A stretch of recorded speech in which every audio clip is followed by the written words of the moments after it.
Sekolah Tinggi Ilmu Ekonomi Yayasan Perguruan Haji Bakri menerima pendaftaran mahasiswa-mahasiswi baru angkatan ke-20.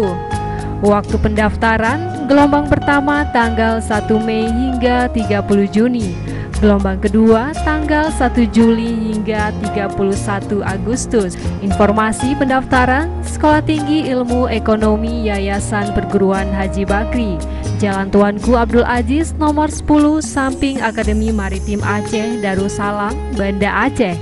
Masyarakat dan adik-adik yang tamat SMA tahun ini, mari bergabung dengan STI YPHB. Karena di STI YPHB ada beasiswa dari Kompetensi Kuliah 1 4.200.000 per tahun kepada mahasiswa yang berprestasi.